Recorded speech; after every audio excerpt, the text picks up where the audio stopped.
tous, aujourd'hui je vais vous parler de l'interprétation. L'interprétation, c'est un type de comportement que l'on a et qui est la bête noire dans les équipes, généralement à l'hôpital. Je vous donne un exemple tout bête. Vous rentrez dans la chambre d'un patient et vous apprêtez à venir faire son pansement et vous lui dites bonjour, il vous répond bonjour. C'est pas Florence qui fait le pansement aujourd'hui? Vous lui dites bah non, c'est moi qui suis responsable de votre secteur, donc c'est moi qui viens faire votre soin. Et là, le patient vous répond ah, c'est dommage.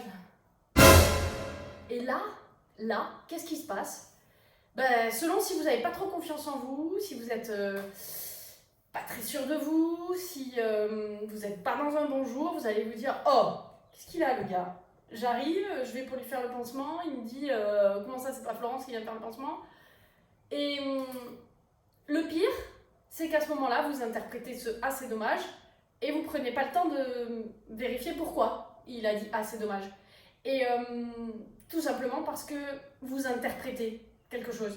Et le pire, et c'est ça qui gangrène vraiment les équipes et le travail, c'est que derrière, vous allez faire vos transmissions. Donc l'équipe d'après-midi arrive, c'est à votre tour, vous faites vos transmissions, arrive le monsieur en question, et là vous dites, alors lui, c'est très clair, hein, moi je n'y vais plus, hein, parce que déjà il se permet de choisir son infirmière, monsieur il est pas content parce que c'est moi qui viens lui faire son pansement, ce matin j'arrive, alors généralement on exagère un peu dans ces cas-là, ce matin j'arrive, je vais pour lui faire le pansement, il me dit oh c'est pas Florence qui a fait le pansement, ah bah ouais c'est pas Florence, et il se trouve que Florence c'est l'après-midi, et là vous allez lui dire bah tiens Florence cet après-midi ça tombe bien, du coup j'ai pas fait de pansement, je te laisse lui faire, ah voilà.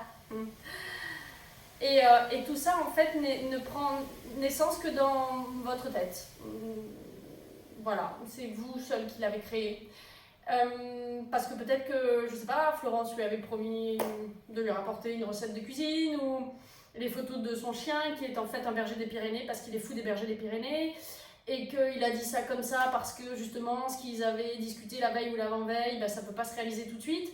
Bref, il y a certainement des tas de raisons et c'est très important d'aller vérifier parce que la vérification permet de ne pas interpréter.